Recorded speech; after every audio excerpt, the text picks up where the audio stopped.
So about a year ago when Arc 3 started, we reviewed Frogger on the PS1. And I mentioned in the end of that video its sequel and how I wanted to play it again. This game got a sequel, which is actually really cool. I've played it a long time ago. I'm actually expecting it to... I'm gonna buy it again because the last time I had it, I think I rented it. Well, I played it again. I don't know what I was thinking.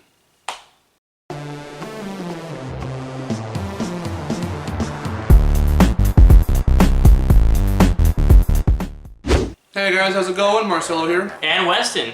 And this is Trash Talk Arc 4. Yes. So I'm just gonna show it again. Here it is, Frogger 2, Swampy's Revenge. Frogger 2 for PlayStation game console, Sega Dreamcast, and PC CD-ROM. Pretty much, let's just get this review going. Let's just get right into it, yeah. So yeah, this game was sold on October 10th, 2000. It was published by... No, it was developed by Blitz Games, and it was published by Hasbro Interactive. Hasbro. Which, as we know, is responsible for some pretty shitty games. Mostly the Transformer movies, but I'm sure there's others. Yeah, like I mentioned in our previous Frogger video, it was a game I kinda used to like when I was a kid. Again, I only played it like once or twice, and never found it or played it again since. So recently, when we got the sequel, for the first time in literally more than a decade, I didn't really know what to expect because I forgot a lot about what the game was about. And But, just to say, you probably forgot it for a reason. Probably. So let's get right into the story. So pretty much, unlike this game, unlike the last game we reviewed, which was a pretty good game. This one kind of has a story. Keyword being kind of. Yeah. Because Marcelo looks. Yeah, whereas the first Frogger didn't really have a story, you were just saving your little frog buddies and going through various worlds to do so. In this game, they introduced a villain named Swampy, who is a, I guess he's a crocodile. I'm just gonna go with crocodile. Because I can't tell the difference between a crocodile or an alligator. It might be an alligator because alligators live in the swamps. More you know, guys. But yeah, it could be either or at this point. This ambiguous creature named frickin' Swampy, who kind of looks like a crocodile, who is a crocodilian type creature. An alidile, a crocagator.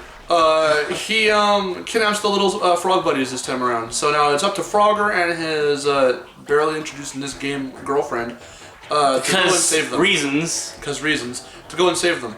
Well, I did find out recently that there is like 100% or so ending to the first Frogger, which I never have seen, where he does have a girlfriend, but she looks different in that game.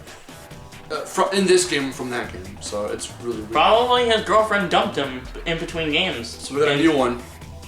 Who is less interesting, probably. Yeah. Okay, so the next topic, which is... the aesthetics. Yes. No, the controls. Oh. Ooh. I got one wrong, guys. Alright. The controls. We have a script here, folks. Yes. Alright, so the controls. Oh. How do I say this without being too mean? The controls hurt me. Oh my god. They are painful. Oh, not in a literal sense, guys, but might as well be. It pains the mind to have to be like, okay, let's do it. No, there are so many things wrong with the controls in this game. In the first game, the controls were smooth. They were kind of smooth. A bit tight, a bit spot on. Yeah, so it did take a little getting used to. I'm not particularly good with those kind of games, but they were alright.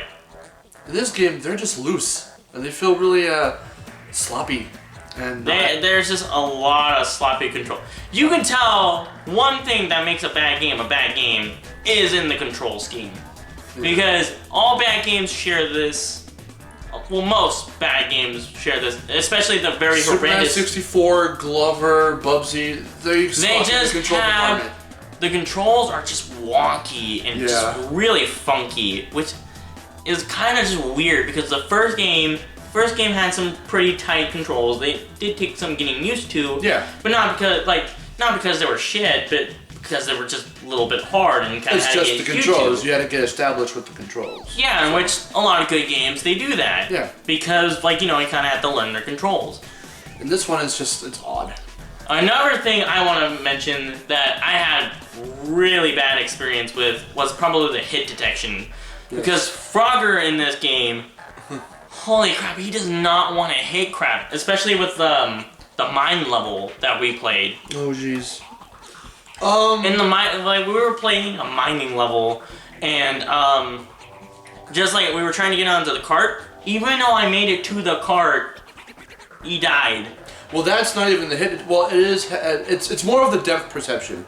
The depth perception in this game is atrocious, because you think you're gonna land on a little strolling minecart, and you'll end up hitting the rails and get electrocuted by the rails, and that happens a lot. Especially that's the one level specifically that we were like, oh god, We spent this does not work. I think we spent an hour on that level.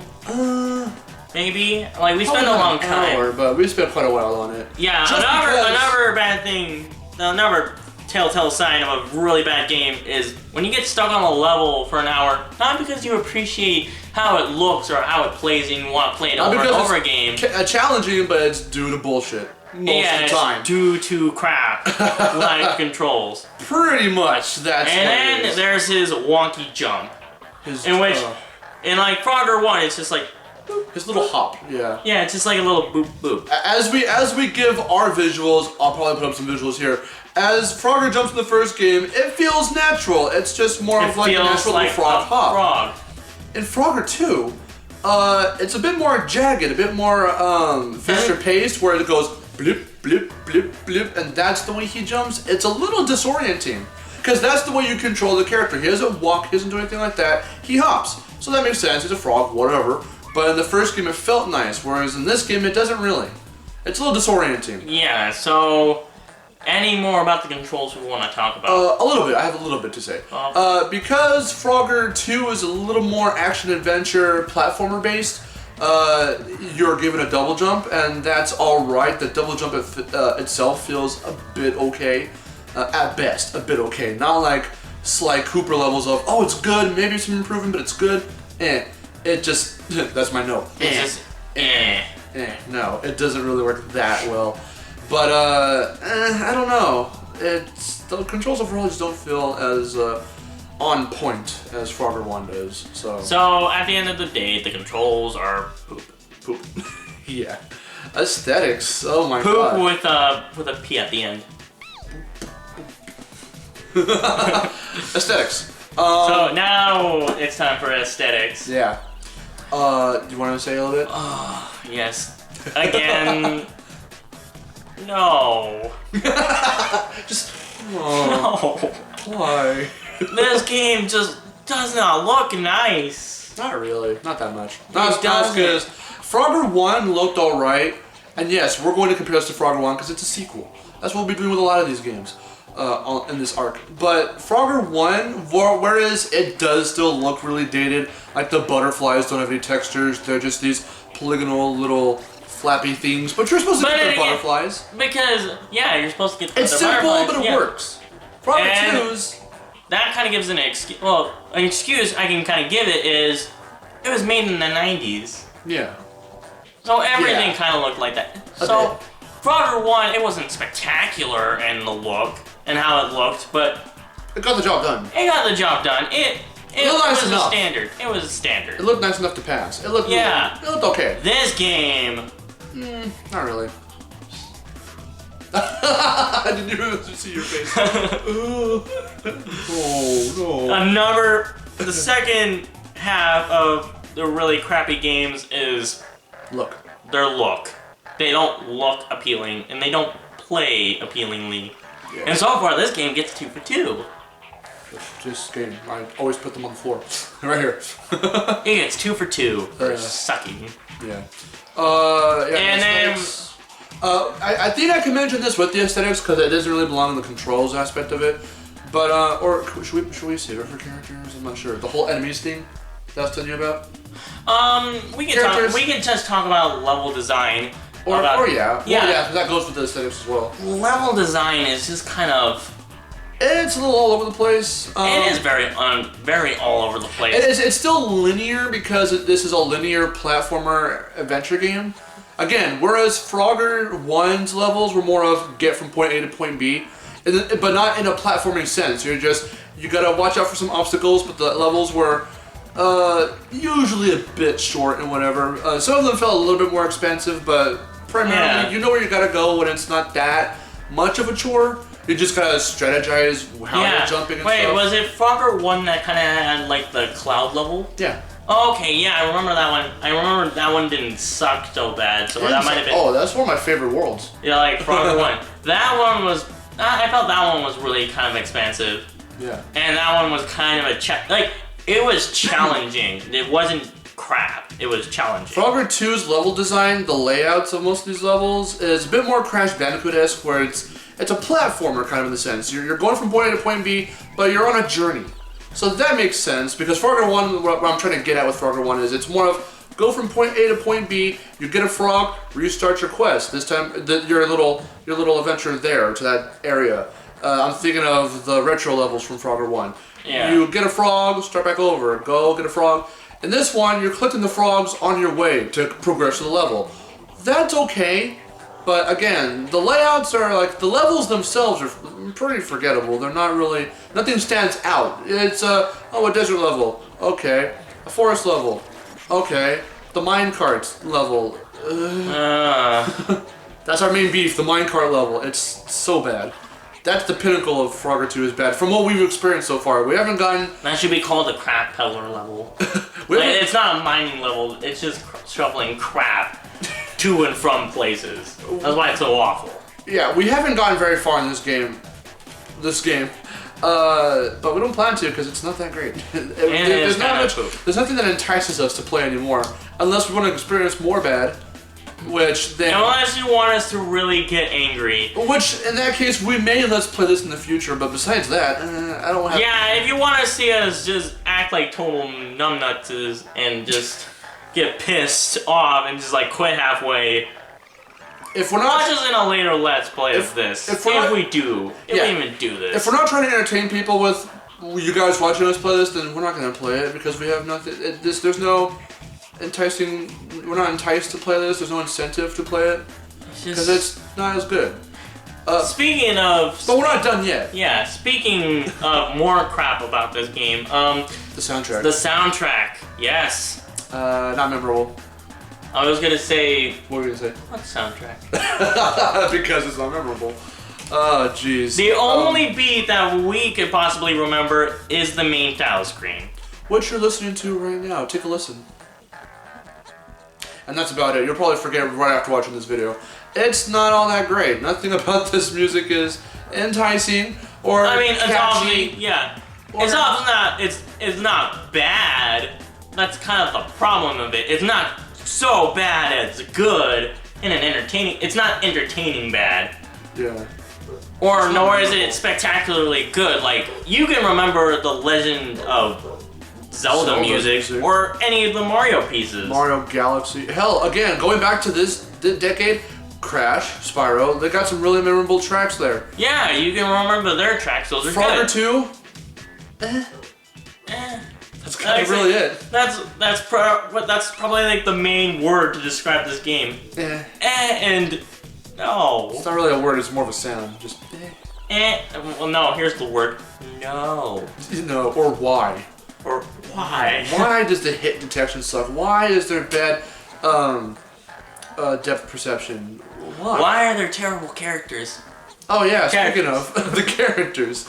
Okay, so the characters are a bit one-dimensional. They don't have much to them. Frogger is redesigned a little bit, but there's not much he can really... Again, from what we've played, now you can correct us if we're wrong, because again, we haven't played a lot of this game.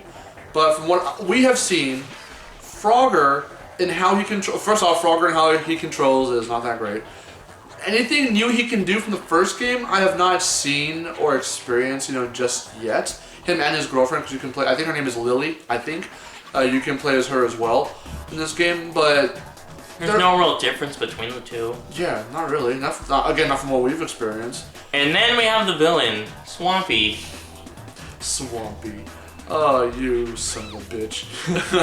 Swampy is the main villain of this game. And he's also one-dimensional, so he's perfect for this. Yeah. First off, he has no facial animations. So pretty much and his mouth is wide open. Yeah. So pretty much he looks like this. There's the promotion. Like, what happened to Swampy? Did he get like punched by like while they were like little school kids? Did he just get punched by Frogger so hard that his face tightened up into that facial expression for like all time? I wonder if he still has like wartime flashbacks of that moment every time he sees Frogger. It's like, that's ridiculous. So anyway, what's his goal? What is his goal, Marcelo? I'm intrigued. Really, he just, the reason why the frog buddies are back and you're collecting them is because he kidnaps them. For what? I don't know. We don't know. The reason? He's a dick. But that's not all. He wants to take them up to his spaceship. Oh, he wants to take them to space, I think, for some reason. I don't know why. Why a crocodile? Why a crocodile or alligator would want to go to space? Plot. Basic storytelling, people. Yeah. It's for dummies. Does that to make sense as long as there's a plot? That's their mindset, I guess. No plot. He pretty much wants to take Again, that's what we're getting from this, because we just don't know. There's no talking, which thank God they didn't make any of the characters talk, because if they did, they'd have to have like an actual personality given to them, and that could determine. Unless they were all just like monotones, like, "We will not get away with this one." Well, that's what I'm saying. Like, if it's good voice acting, then still, that can give some kind of a personality of are they nice and heroic, or are they kind of snarky? I mean, that's even a whole other topic. But nothing is really shown. I mean, everything was shown to you in the cutscenes, but why their motives and why nothing was thought up. Nothing was thought up cleverly with this. In the cutscenes, it just shows what they're doing, not only what they're going through, but in the journey of Frogger and his girlfriend are just trying to find a way to get to Swampy. Swampy, on the other hand, is just trying to get away from them. And that's kind of it. That's another word. One-dimensional. We can also add another word to this. Lazy. Lazy. This is just a lazy game created by lazy people that just want to make a quick buck or something along that. So with that, we're just going to go with our verdicts. Well, before that. We didn't mention this on Smash Bros. I don't think we did. But for this arc, we should do this. Seeing this arc as sequels, right before the verdict, let's say this little segment, just for this arc, as a sequel, how is this? Shit. In this game in particular, does not hold up. The first game's better. Melee, let's just say that real quick. Melee does improve from the Smash Bros. Franchise. That is a proper sequel. This one adds more stuff to the stuff. It adds more stuff to the box, while also still holding that integrity. Yeah. This removes stuff from the box and then stops on the box. Yeah. There it is. Okay. Yeah. It's not a good sequel. It's not. It's a crap sequel. So with that, verdicts. 1 out of 5. Holy shit. Lowest verdict. I did not like this game. This game pissed me off. Oh my god, a 1 out of 5. That's our first one. I've said that before. Well, in a video that I don't know. I think we had a 2 out of 5. Have we had a 2 out of 5? I don't even know. But we'll see, because I don't know if it's going to be up before this one, but Jeremiah and I went over Sonic Boom after it came out, and he wasn't aware of how the verdicts worked at first. Like, even though he did it 2 other times prior, he was thinking out of 10. So he gave it like a 2 out of 10, in his opinion, or a 1 out of 10. And it was really 1 out of 5, which 1 out of 5, let's just tell you guys again for convenience, it's not good. Not good. Not good. It's like, don't even buy this game. 20% of a game. So, damn, 1 out of 5. Yes, this game made me frustrated.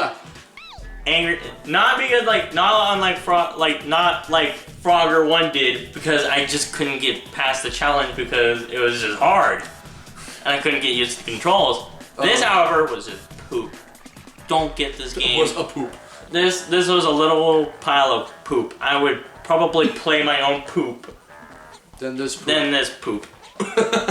My verdict is it's a bit more lenient, but not for nostalgia reasons. No, there's no nostalgia with this game. If there's any nostalgia, it's from the first game. But again, when you review, you have to take that out of the picture. It's a 2 out of 5 for me because we haven't experienced the full game. It's not as bad as other games we've played before. I don't want to experience the full game. It's not as bad as other games we've played before, like anything is good compared to Super Mario 64. Unlike Sonic 06 or Bubsy, this game is better than those two, like, combined. But, I would be enticed to I did say that we were not enticed to play this game any further. I think just to see how much more crap it has in store, probably. But, it's a crap game. Yeah, my opinion does not stand. Ladies and gentlemen, this is the first 1 out of 5. Give ourselves a hand! Yeah! Throw in a kid's cheering sound effect. So, okay. What a pile of shit. So with that, I'm Weston. I'm Marcelo. And this was Trash Talk, and fuck that game. Oh my god. An all-new Hoppin' Adventure with more mayhem, obstacles, and villains than ever before. Rated E for everyone. Frogger 2 for PlayStation game consoles, Sega Dreamcast, and PC CD-ROM. Windows 95 or higher. I think we lost him.